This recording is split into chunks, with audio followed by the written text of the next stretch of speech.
오늘이 어떤 날인가요? 주일이죠? 주님께서 쉬라고 한 날입니다. 쉬고 계십니까? 쉬긴 뭘 쉬어요?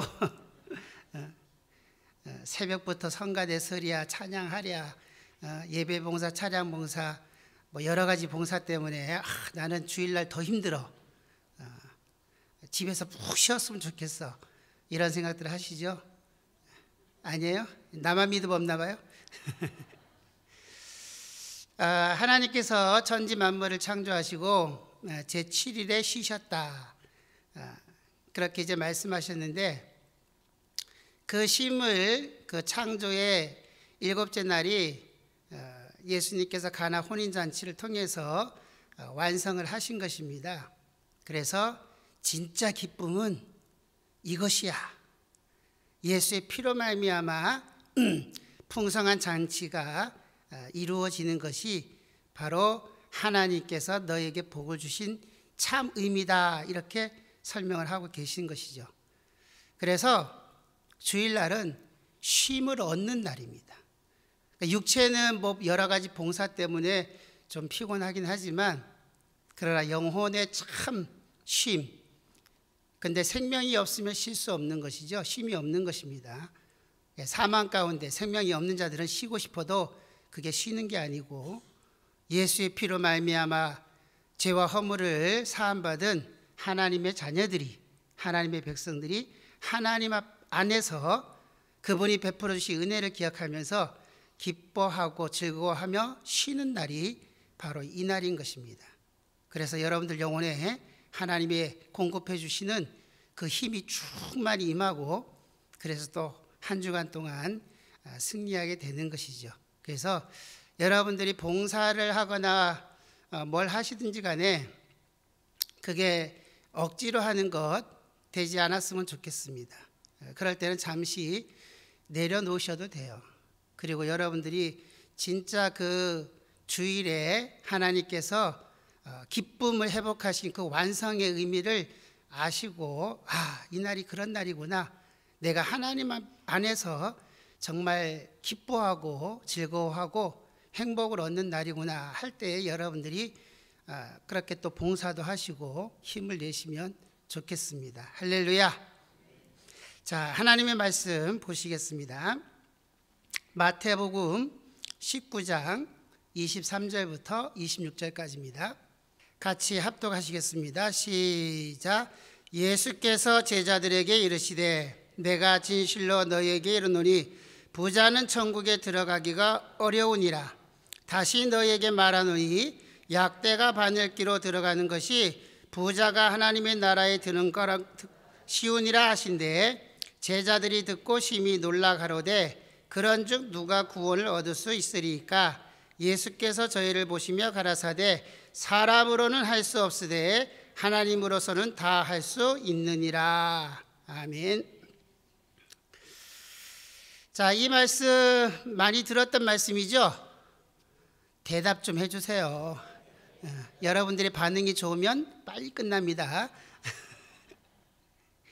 그러니까 또 대답을 세게 해가지고 빨리 끝내라 이러지는 마시고, 자, 우리가 이 부자가 하나님의 나라에 들어가기가 어렵다, 얼마나 어려운지, 낙타가 바늘길을 통과하는 것만큼 어렵다라는 얘기를 우리가 굉장히 많이 들었습니다. 근데 여기에 재미있는 것들이 좀 몇 가지가 있어서 오늘 이제 좀 나누고 싶어서 이 말씀을 택했어요. 그러니까 처음에는 좀 이제 가볍게, 한가족 예배니까 가볍게 하고 빨리 끝내주면, 무조건 빨리 끝나면 은혜가 넘치는 거잖아요. 그래서 빨리 끝내야지 이렇게 생각을 했는데 빨리 끝낼 겁니다. 근데 처음에 좀 가볍게 말씀을 준비했다가 계속 말씀을 준비하면서 어쩌녁에는 이거 완전히 새로 준비해야 되겠네, 말씀을 완전히 뒤집어 엎어야 되는 그런 지경에까지 이르렀어요. 결코 가볍지 않은 말씀들이기도 합니다. 자, 이 논란이 되는 말들이 몇 가지가 있는데, 그 첫 번째가 뭐냐면 낙타가 바늘길을 통과하는 거. 근데 여기서 낙타, 이게 낙타가 아니라 밧줄이다. 낙타가 어떻게 바늘길을 통과하겠냐? 그거는 좀 어거지 아니냐. 그래서 그 당시에 예수님께서 헬라어도 쓰시고 아람어도 쓰셨는데 아람어로 말씀하신 것을 헬라어로 번역을 하면서 번역을 하는 사람이 잘못 번역을 해서 그래서 밧줄인데 낙타로 번역을 했다 하는 설이 있어요. 그러니까 이게 뭐냐면 밧줄이라고 하는 게 캄타입니다. 그리고 낙타라고 하는 게 깜나예요. 그러니까 이제 스페링 하나 차이예요. T냐 L이냐. 그러니까 T로 쓰면은 밧줄이 되는 것이고 L로 쓰면은 낙타가 되는 거예요. 그래서 낙타가 바늘길을 통과하는 건 말이 안 돼. 밧줄이겠지. 그래서 밧줄이 바늘길을 통과하는 것도 쉽지 않다. 그런 의미로 부자가 천국 들어가기가 어렵다. 이렇게 말씀을 하신 거다라고 일부 학자들이 또 얘기를 하기도 합니다. 그런데 좀 찾아봤더니만은 사실은 낙타가 맞습니다. 그러니까는 번역상에 오류가 있었다고 한다면 마태, 마가, 누가복음에 공히 낙타로 그렇게 번역이 되어 있어요. 그러니까 세 복음, 공간복음서에 다 오류가 있을 수는 없는 것이죠. 각각의 기록된 연대가 다르고 하지만은 그런데 뭐 실수로 번역을 하는 것 중에서 한 가지는 그렇게 잘못 번역을 할 수도 있다 하겠지만은 그러나 공간복음에 보니까 다 낙타로 그렇게 번역이 되어 있다 하는 것이죠. 그리고 AD 2세기에 헬라어 사본에도 이렇게 낙타로 되어 있습니다. 그래서 카멜로스라고 그렇게 되어 있어요. 그러니까 어떤 사람들이 이거는 낙타가 아니고 밧줄이야 라고 얘기하면 그건 아니고 낙타가 맞다. 이렇게 여러분들이 아시면 좋을 것 같아요. 처음 들어보세요? 항상 낙타인 줄 알고 계셨죠? 잘 알고 계신 것입니다. 자, 그 다음에 또 한 가지 설이 뭐냐면 이제 낙타는 맞는데 그 뒤에 바늘기라고 하는 게 우리가 생각하는 그런 그 바늘구멍, 바늘기가 아니고 그 예루살렘 성벽에 그 침공문이라고 하는 그런 이제 바늘구멍이라고 불려지는 그런 문이 있었다. 근데 그 문은 아주 작은 문이었다. 그러니까는 이제 해가 떨어지고 성벽 문이 다 닫혔는데 그렇다고 해서 사람들이 안 드나드는 건 아니죠. 또 드나들긴 하는데 큰 성벽문은 닫혀 있지만은 그런 소위 말하는 개구멍 같은 그런 이제 작은 문이 있어서 그쪽으로 통과할 때는 낙타가 아주 구부리고 기어서 엉금엉금 통과할 수밖에 없는 그런 작은 문이었다. 근데 그 문을 이제 바늘구멍으로 바늘기로 그렇게 불렸다 하는 것이죠. 설득력 있죠? 네? 네. 네, 그런 설이 있습니다. 그래서 그런 게 있었구나. 실제로 그런 게 있었다고도 하죠. 그래서 낙타가 그 구멍을 통과할 때 짐을 다 버리고 간신히 자기 혼자 겨우 들어가는 게 그렇게 어렵게 들어가는 것처럼 그런데 그거보다 부자가 하나님의 나라에 들어가기가 더 어렵다. 이렇게 말씀을 하신 거다라고 이제 얘기를 하는 것이죠. 예. 그런데 저는 이 두 가지 사실을 다 이제 뛰어넘어서 그냥 낙타가 바늘길을 통과하는 것이 주님께서 하신 말씀 그대로다라고 그렇게 보는 게 맞다라고 생각을 합니다. 그러니까 이게 낙타가 아니고 밧줄을 잘못 옮겨 적었다는 등 진짜 바늘기가 아니라 거기 성벽 옆에 작은 개구멍이었다고 하는 등 그런 것이 사실은 중요한 것이 아니죠. 무엇이 중요한디? 뭐가 중요해요? 주님이 그 말씀을 하신 요지가 중요한 거 아니겠습니까? 반응을 조금 해주세요. 그렇죠? 달을 보라고 가르쳤더니만 달은 안 보고 뭘 봐요? 손가락만 본다 그랬어요. 그걸 조금 유식한 말로 견지망월이라 한다고 합니다. 그러니까 주님께서 성경을 기록하시고 제자들에게 그러니까 비유가 아니면 말씀하지 않으셨다고 하셨는데, 그 비유로 말씀하신 그 핵심이 뭐냐, 그걸 아는 것이 진짜 중요한 것이죠. 이게 밧줄인데 낙타로 번역을 잘못했다는 등, 사실은 성벽 옆에 바늘 구멍이라고 하는 작은 문이 있었다는 등, 그것이 그렇게 중요한 것은 아닌 것입니다. 자, 본문을 들어가서 조금 설명을 드리면, 자, 이 말씀이 중요한 말씀일까요? 중요하지 않은 말씀일까요? 중요한 말씀이죠. 어떻게 알 수 있을까요? 마태, 마가, 누가복음에 다 기록되어 있으니까요.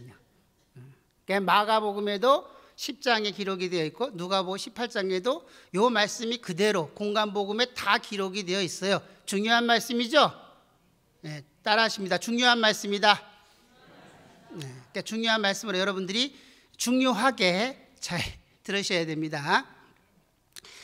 자, 근데 이 누가복음에서는 이 부자 청년을 관원이라고 그렇게 또 설명을 해요. 그 관원이라고 하는 말은 회당의 지도자 또는 사내들인 공회원의 일원이었을 것이다, 이렇게 설명을 하는 것이죠. 그러니까는 율법에도 정통하고 아주 엘리트, 소위 말하는 지도자였다라고 하는 것을 알게 됩니다. 그런데 이 부자 청년, 이 관원의 관심사가 뭐냐면, 내가 어떻게 해야 영생을 얻을 수 있겠는가 하는 것이죠. 자, 그래서 주님을 찾아와서 내가 무슨 선한 일을 해야 영생을 얻겠습니까? 라고 질문을 합니다. 근데 이 질문이 잘못됐어요. 내가 무슨 선한 일을 해야 영생을 얻을 수 있느냐? 여러분들이 어떤 선한 일을 하면 영생을 얻을 수 있습니까? 아닌 것이죠. 예? 우리 어떤 행위, 수고, 노력으로 어떤 선한 행위로 말미암아 구원을 얻는 것은 아닌 것입니다. 그런데 이 부자 청년은 어떤 선한 일을 통해서 구원에 이룰 수 있을 거라고 그렇게 생각을 하고, 주님을 가리켜서 당신은 선하시다, 이렇게 하면서 내가 어떻게 무슨 선한 일을 해야 영생을 얻을 수 있겠느냐, 이렇게 질문을 하는 것입니다. 자, 주님께서 뭐라고 말씀하시죠? 네? 내가 무슨 선한 일을 해야 영생을 얻겠습니까? 라고 이 부자 청년이 질문을 하니까 주님께서 뭐라고 말씀하세요? 그 성경 좀 보세요. 뭐 하라 그래요? 그 위에 우리가 읽은 본문은 이제 시간상 짧게 읽은 거고, 그 앞에 보면은 뭐라고 말씀하시는 거 하니? 뭘 하라 그러죠? 계명을 지키라 그럽니다. 그렇죠? 네, 계명을 지켜라. 그러니까 이 부자 청년이 어떤 계명을 말씀하시는 겁니까? 라고 또 물어요. 그러니까 주님께서 뭐라고 말씀하시냐면, 이제 6가지에 관한 이웃 사랑에 대한 계명을 말씀을 하십니다. 이거 지켜라. 그러니까 부자 청년이 내가 이거는 어려서부터 다 지킨 겁니다, 아주 자신 있게 대답을 해요. 그런데 내가 이건 어려서부터 다 지켰는데 무엇이 부족합니까 아직도? 그러니까 주님이 뭐라고 말씀하시냐면, 내가 온전하고자 하면 내 소유를 다 팔아서 가난한 자들에게 나누어 주고 너는 나를 쫓으라, 이렇게 말씀을 하십니다. 지금 이 똑같은 본문의 말씀이 마가복음에도 있는데, 마가복음에 이렇게 표현되어 있어요. 주님께서 그 청년을 사랑하심으로, 이렇게 사랑하는 마음을 가지고 이 말씀을 하신 것입니다. 그리고 다른 번역에는 이렇게 되어 있어요. 내 소유를 다 팔아서 가난한 자들에게 주고 나누어 주고 내 십자가를 지고 나를 쫓으라, 이렇게 되어 있습니다. 그러니까 이 부자 청년이 어떻게 됐죠? 근심하며 돌아갔더라 그러죠. 예. 그래서 그 다음에 이제 주님이 하신 말씀이 오늘 우리가 읽은 본문의 말씀입니다. 부자가 천국에 들어가기가 얼마나 어려운지 낙타가 바늘길을 통과하는 것보다 더 어렵다, 이렇게 말씀을 하시죠. 자, 이 말씀을 제자들에게 하시니까 제자들이 깜짝 놀랍니다. 왜 놀라죠? 아니, 이 부자 청년 자기들이 보기에도 정말 선하고 어려서부터 계명 잘 지키고 또 그 당시에는 부자라고 하는 그 개념이 하나님으로부터 복을 받은 사람이다라고 하는 개념이 있어요. 이렇게 하나님으로부터 복을 받은 사람인데, 근데 그 사람이 하나님의 나라 영생에 들어가기가 얼마나 어려운지, 낙타가 바늘길을 통과하는 것만큼 어렵다, 이렇게 말씀을 하시니까 제자들이 놀라는 것입니다. 그러면 누가 구원에 이르겠습니까? 누가 영생을 얻을 수 있겠습니까? 주님이 뭐라고 말씀하시죠? 사람으로는 할 수 없으되 하나님으로서는 다 할 수 있느니라, 이렇게 말씀을 하십니다. 자, 여기서 부자, 성경에서는 계속 재물로 표현을 해요. 재물이 많은 자, 저가 많은 재물을 가졌으므로 이렇게 이제 기록하고 있습니다. 그래서 우리도 이 부자는 돈 많은 사람, 일단 돈은 많은 게 기본인 것 같아요. 근데 주님께서 지금 그 돈만 많은 것을 말씀하시겠는가? 돈 많은 사람도 부자죠. 그러나 이 성경에서 말씀하는, 주님이 진짜 영적으로 하시는 말씀은 바로 그 재물을 의지하는, 하나님이 아닌 다른 어떤 것을 의지하는 모든 것을 가리켜서 부자라고 그렇게 명하시는 것입니다. 자기 자신이 주인이 되어서 자기 가치를 높이려고 하는 그 모든 수단과 방법을 통틀어서 부자다. 성경에서는 심령이 가난한 자가 복이 있다고 말씀을 하세요.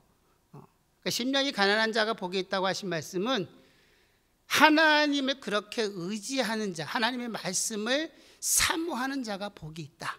하나님을 의지하고 신뢰하는 자가 복이 있다고 말씀을 하시는 거죠. 근데 보통 부자들은 하나님을 잘 의지하지 않습니다. 왜? 재물이 있으니까요. 그래서 부자한테 예수 믿으라 그러면, 아이고 가난한 사람, 당신은 돈이 없으니까 그래서 예수 찾고 하나님 돈 주세요 하지, 나 돈 많어. 그래서 하나님이 필요해요, 안 해요? 필요치 않다고 생각을 하는 것이죠. 그러니까 돈만 많은 것을 자꾸 생각하지 말고 하나님을 의지하지 않는 그 모든 것들을 지금 통칭해서 말씀을 하는 것입니다. 자, 그런데 이 킹제임스 버전에는 이렇게 또 해석을 해놨어요. 정확한 것 같아요. 재물을 믿는 자는, 주님께서 말씀하실 때에 부자는, 제가 재물이 많은 고로 근심하며 돌아갔다 이렇게 했는데, 킹제임스 버전에는 저가 재물을 믿음으로, 재물을 믿는 고로, 그래서 자기가 가지고 있는 돈이 됐든 지식이 됐든 명예가 됐든 하나님이 아닌 다른 어떤 것을 믿음으로 이렇게 표현을 하고 있는 것입니다. 그러니까 결국은 하나님이냐 세상이냐, 그 세상의 모든 돈이 됐든 권력이 됐든 명예가 됐든 자기 자신이 되었든 그 모든 것들을 가리켜서 만몬이라고 하는 것입니다. 너희가 두 주인을 섬길 수 없다라고 말씀을 하시는 거죠. 이해되시죠? 자, 그러면 여기서 질문, 저와 여러분들은 어떻습니까? 돈 필요 없고 오직 주님만 있으면 됩니까? 어라? 아멘이 크게 나와야 되는 거 아니에요? 그런데 여러분도 저도 그렇고 어떻게 생각하죠? 보통 하나님은 물론 나를 도와주셔야 되고 하나님 내가 믿지만, 그러나 돈도 있으면 좋고 건강하면 더 좋고 또 명예도 있으면 참 좋겠습니다. 그래요, 안 그래요? 네, 솔직해집시다. 네, 그런 마음이 있는 거죠. 근데 주님께서는 그런 거 말고 오직 하나님만, 오직 하나님만 의지해야 된다라고 거듭거듭 말씀을 하시는 것입니다. 아멘이십니까? 근데 그렇게 살기가 쉽지 않죠? 네. 세상 살아보니 녹록치 않고 다다익선이라고 많으면 좋겠어요. 돈도 아이고 돈이나 많이 있어 보고 좀 내가 돈 필요 없다 했으면 좋겠다. 한 몇십억 있어가지고 말이야. 근데 뭐 나는 그렇게 돈도 가진 적이 없고, 그러니까는 그런 것들이 있어야 되겠다. 명예 있으면 좋지. 권력 있으면 더 좋지. 무시당하지 않고. 그러나 성경은 그런 것들을 의지하는 것은, 그런 것들을 의지하는 마음으로는 하나님 나라에 들어가기가 어렵다, 이렇게 말씀을 하고 있는 것입니다. 자, 요 뒤에 보면 주님께서 다 팔아서 가난한 자들에게 주고 나를 쫓으라, 그렇게 말씀을 하세요. 그리고 29절에 내 이름을 위하여 형제나 자매나 뭐 부모나 전토를 벌인 자는 100배나 받고 뭐 영생을 얻지 못할 자가 없다, 이렇게 지금 말씀을 하시는 거죠. 요 말씀을 또 살짝 돌려가지고 봐라, 물질 포기하고 하나님 앞에 헌금하면 몇 배 주신다? 100배 주신대잖아. 100배. 그러니 바치어라, 바치어라, 내 모든 것 다 바치어라. 어디서 많이 듣던 거지요? 아, 오늘 저쪽에서 헌신하는구나. 다 바치는지 모르겠어요. 자, 그런데 사람들은 자꾸 하나님 앞에 뭘 헌금을 하면 하나님께서 그것을 뻥튀기 해가지고 30배, 60배, 100배 이렇게 주신다고 자꾸 생각을 합니다. 그래서 우리가 성경을 볼 때에 참 자기 입맛에 맞게 보는구나 하는 것을 우리가 많이 느끼죠. 여기 보세요. 뭐라고 되어 있어요? 내 이름을 위하여. 29절 성경 다 보세요. 같이 한번 읽을까요? 29절 시작. 또 내 이름을 위하여 집이나 형제나 자매나 부모나 자식이나 전토를 벌인 자마다 여러 배를 받고 또 영생을 상속하리라. 다른 데는 다른 복음에 100배로 되어 있기도 합니다. 자, 그런데 여기서 물질만 그렇게 여러 배를 받는다고 했나요? 부모도 여러 배를 받는데, 지금 계신 부모도 섬기기 힘든데 여러 부모님들이 생긴데 할렐루야입니까? 자매도 여러 되고 자식도 그렇고, 그러면 아내도 여러 명 되는 거예요? 100명 되는 거예요? 지금 아내 버리면 하나님께서 100명의 아내를 주시는 거예요? 아니죠? 그런 것 같아요? 아닌 것 같아요? 글쎄, 이게 그러네? 근데 왜 사람들은 자꾸 돈만 생각하지? 봐라, 헌금하면은, 헌신하면은 100배 준대잖아. 적어도 30배는 따놓은 당상이야. 남지? 이거보다 수지 받는 장사가 어디 있어? 그러니 헌금 많이 해. 근데 딱 그것만 끄집어서 적용을 하지, 거기 부모, 형제, 뭐 자매, 다른 저기 번역 또 마가복음이나 누가복음에 아내도 있어요. 그러니까 지금 그 말씀하는 거는 아니다라고 하는 것을 우리가 기본적으로 알 수 있는 것입니다. 그렇죠? 모르시면 할 수 없고. 자, 그러니까 지금 그 말씀을 하시면서 그 다음에 30절에 뭐라고 되어 있냐면, 그러나 먼저 된 자로서 나중되고 나중된 자로서 먼저 될 자가 많으니라, 이렇게 기록을 하고 있습니다.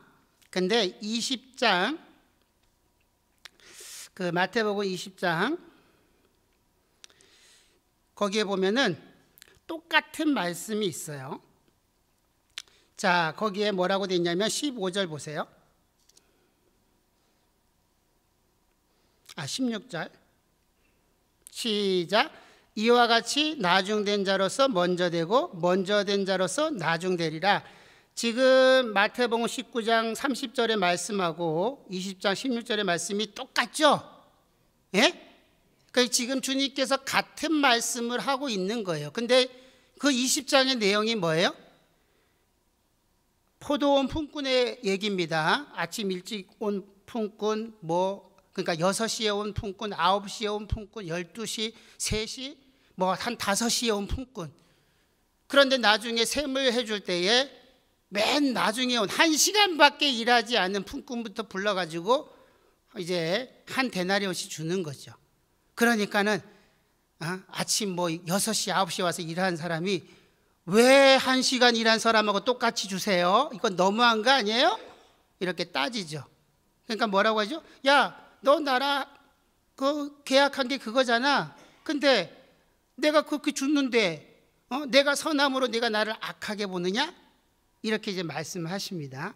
무슨 말이냐면 이 포도원 본문의 그 핵심은 구원에 대한 말씀인데, 구원은 너희들의 어떤 수고와 노력으로 말미암아 어떤 선한 행위로 말미암아 주어지는 것이 아니고 하나님께서 전적으로 베풀어 주신 은혜로 말미암아 너에게 주어지는 것이다 라고 하는 것을 설명을 하고 있는 것입니다. 부자 청년이 내가 무슨 선한 일을 해야 영생을 얻겠습니까? 그러니까 선한 일을 해가지고 하는 게 아니에요. 이 부자 청년이 어렸을 때부터 율법을 다 지켰다고 했습니다. 잘했죠? 잘한 거예요? 못한 거예요? 잘한 거죠. 여러분 그렇게 못하시잖아요. 근데 이 부자 청년은 어려서부터 율법을 다 잘 지켰어요. 율법의 행위는 했을지라도 뭐가 빠졌느냐? 율법이 말하고 있는 그 본질적인 의미를 갖고 있지 못한 것입니다. 율법의 정신이 없는 것이죠. 그래서 주님은 늘 말씀하십니다. 너 행위도 해야 된다. 그러나 의와 인과신을 버리면 안 된다. 율법을 지키라고 주신 의미가 뭔지 그 율법의 정신, 참된 의미를 알고 해야지 그것이 선한 것이지, 그저 행위만 지키면 하라고 하니까 내가 이렇게 했습니다. 나 잘했죠? 이거는 아니다라는 거예요. 오늘날 우리가 신앙생활하면서 쉽게 범하는 실수가 뭐냐면 이런 것들입니다. 그래서 제가 초반에 말씀드렸어요. 주일날 너무 봉사하는 게 너무 힘들면 좀 쉬세요. 나는 진짜 나는 다른 사람은 다 안 해도 나는 끝까지 이걸 했어. 그리고 자기 행위를 자랑하고 자기 의를 자랑하고 자기 향상을 높이는 것은 하나님 앞에 칭찬받을 일이 전혀 아닌 것입니다. 그러니까 봉사하면서 나는 이렇게 하는데, 나는 이렇게 의로운데, 저 사람은 맨날 놀아요. 봉사도 안 해. 와서 예배만 들고 후딱 가버려요. 근데 나는 아침부터 와서 수고하고 힘쓰고 했어요. 하나님 나 잘했죠. 근데 마음에는 원망과 불평과 이런 시기가 가득해. 하지 말라는 것입니다. 그게 무슨 쉼이냐는 거예요. 하나님께서 저와 여러분들에게 주시고자 하시는 것은 내 영혼이 참 쉼으로, 이날은 기쁜 날이다, 즐거운 날이다, 행복한 날이다. 근데 주일 돌아오면 또 쉬었으면 좋겠는데, 또 맡은 직분이 있어서 가긴 가야 되겠고, 그러니까 억지로 할 것 같으면 안 하는 게 맞아요. 헌금도 억지로 할 것 같으면 이러면 안 되는데 네. 억지로라도 해야 되죠. 그런가요? 아니에요. 억지로 하는 것은 아닌 것입니다. 정말 하나님의 은혜가 뭔지를 알고 기쁜 마음으로, 감사한 마음으로 해야 내 마음의 중심에 정말 예수가 온전한 주인 되셔서 그분의 은혜가 너무나 커서, 그래서 그 은혜를 아는 자들이 내가 이렇게 죄인인데 나 같은 자를 구원해 주신 하나님의 사랑이 얼마나 크냐. 그래서 함께 예수 믿는 사람들이, 하나님의 백성들이 함께 모여서 교제하며 정말 서로 이렇게 돌아보고 아름다운 교제를 하면서 영적으로 충만함을 얻는 것이, 그게 참 쉼이 되는 것입니다. 할렐루야. 우리가 개혁을 한다고 하죠. 그리고 1년 반이 지나서 이제 근 2년 가까이 접어들고 있어요. 여러 가지 것들을 많이 시도하고 이렇게도 해보고 저렇게도 해보면서, 그러나 방법은 이렇게 저렇게 여러 가지가 있을 수 있겠지만은, 그러나 중요한 거, 흐트러지지 않는 것이 있습니다. 주님이 주인 되시는 교회. 할렐루야. 온전히 예배를 받으시는 분은 주님 한 분, 하나님께만 예배하는, 무엇으로? 어떤 형식이 아니에요. 형식은 사실 중요하지 않아요. 형식에 매여가지고 그렇게 할 필요 없습니다. 그것도 피곤한 거예요. 형식이 중요한 것이 아니라 좀 형식에 벗어나면 어때요? 하나님께서 너 이렇게 예배하면 내가 받고 거기에 뭐가 빠지면 예배 안 받는다 이렇게 하신 적이 없어요. 신령과 진정으로. 할렐루야. 그렇게 예배하면 하나님이 받으신다고 말씀을 하시는 거죠. 자, 다시 좀 낙타 바늘기 얘기를 하고 마치겠습니다. 자, 낙타가 바늘길을 통과하기는 어렵지만 불가능하지는 않아요.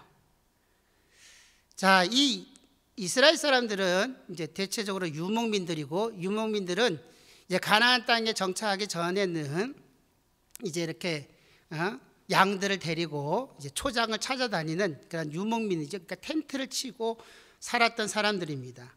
근데 그 텐트가 바람에 찢기기도 하고 또 다른 사람에게 뺏기기도 하고, 그래서 늘 텐트를 치고 살았기 때문에 텐트를 깁고 꼬매고 하는 것이 늘 삶이었어요.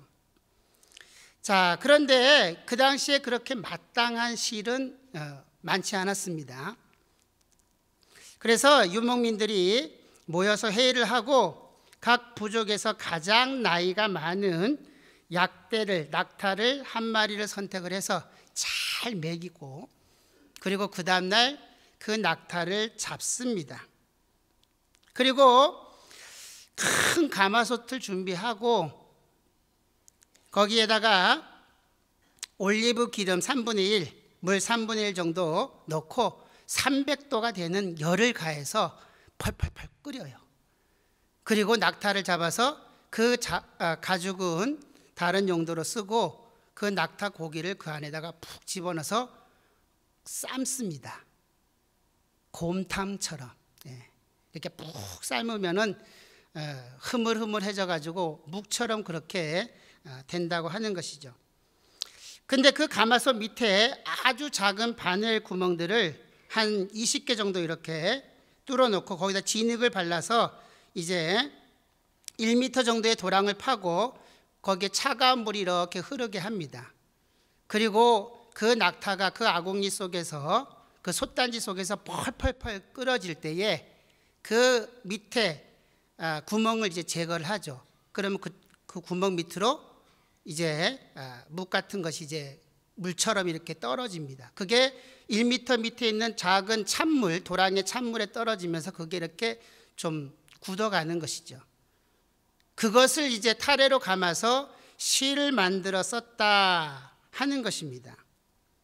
그 낙타가 가마솥에서 완전히 녹아서 흔적도 없어질 때까지 그렇게 한 것이죠.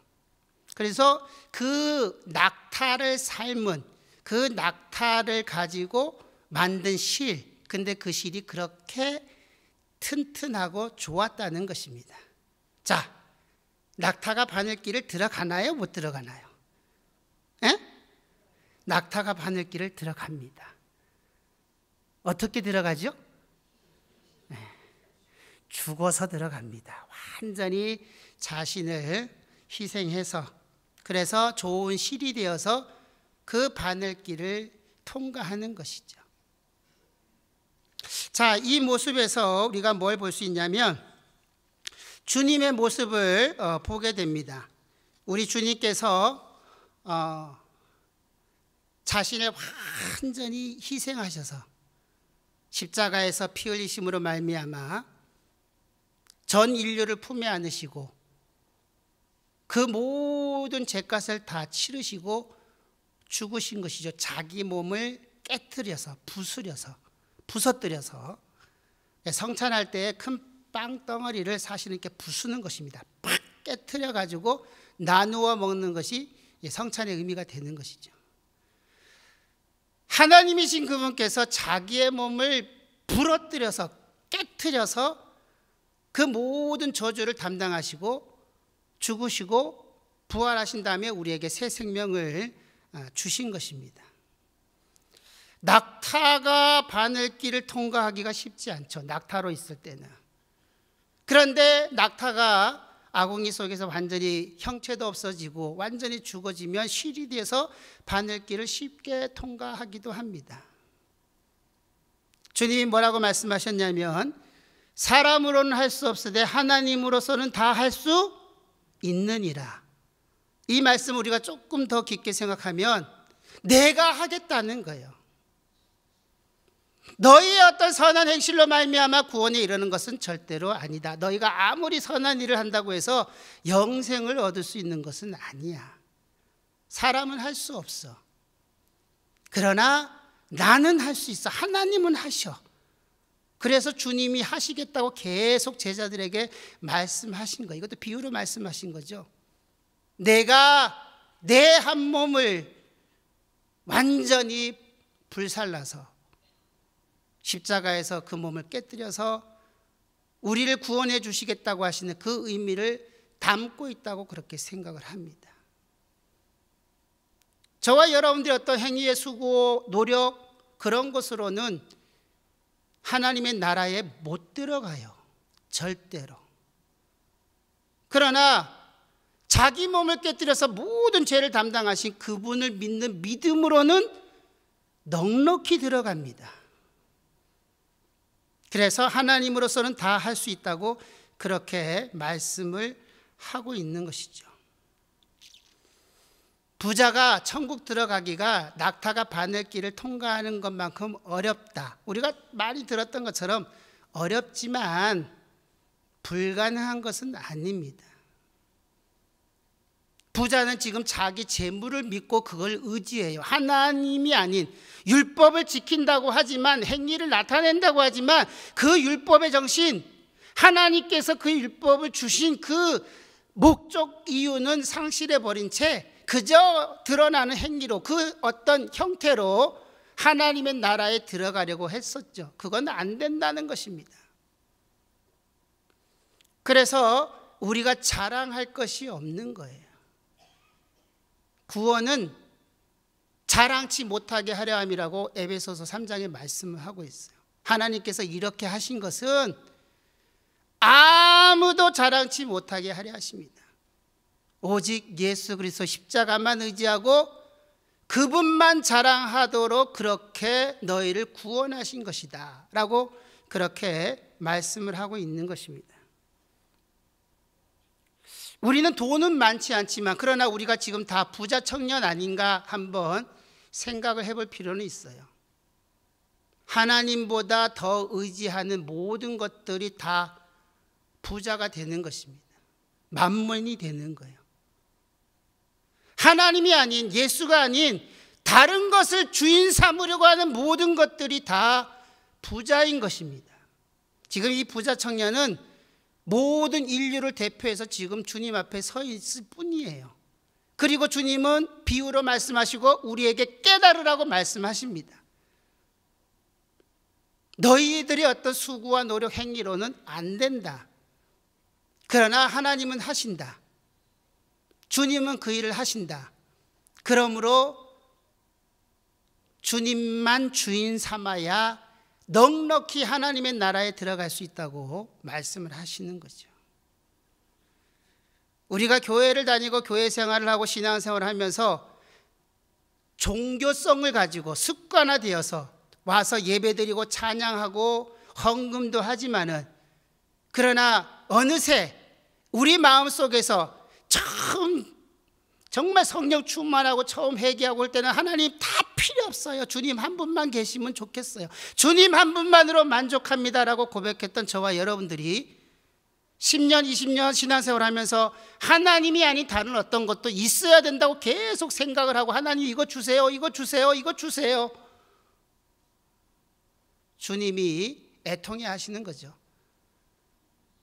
하늘과 땅과 땅 아래 모든 것들을 무릎 꿇게 하신 하나님의 이름, 예수 이름을 내가 너에게 줬는데 뭘 또 달라고 자꾸 애걸복고 하냐. 다 주었거늘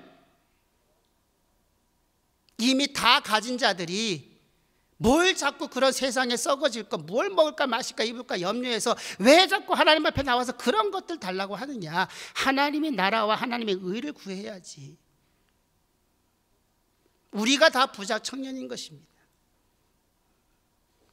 그래서 우리는 날마다 하나님 앞에서 내가 지금 주인 삼고 살아가는 것이 뭔지를 살펴보셔야 돼요. 아, 나는 예수님만 주인 삼어, 이렇게 아주 자신만만해 하시면서 신앙생활 하지 마세요. 그 속을 조금만 들어가서 파보면 하나님만이 다른 것이 그 하나님의 자리에 앉아서 왕노릇하는 것들이 너무나 많이 있습니다. 그래서 자기를 계속해서 살펴봐야 되는 것이죠. 주일날 교회 와서 한번 예배 드리는 것은 그저 내가 지금까지 해왔던 예배 형태니까, 그래도 내가 집사고 내가 안수 집사고 권사고 장로니까 당연히 예배는 드려야지. 근데 그 마음속에 하나님이 주인 되어 있지 않으면 무슨 소용이 있느냐는 것이죠. 아무 생각 없이 와가지고 예배 시간이라고 턱 앉아 있다가 빨리 끝났네, 감사하네, 집에 가자. 집에 가서 뭐 하죠? 뭐 하는지 전 잘 몰라요. 여러분들이 잘 아시죠? 여러분들 마음속에 지금 예수가 정말 주인 되어 있는가? 아니, 적어도 주일날만큼은 사실은 1년 365일 예수가 주인 되셔야 되죠. 근데 그럴 힘이 없으니까 주일마다 반복해서 와서 말씀 듣고 기도하고 자기를 돌아보고, 지금 나의 주인 되신 이가 과연 예수 맞는가? 예수 아닌 다른 어떤 것을 우상시 여겨서 그것을 주인 삼고 지금 나아가고 있는 건 아닌가? 이것을 점검하는 것입니다.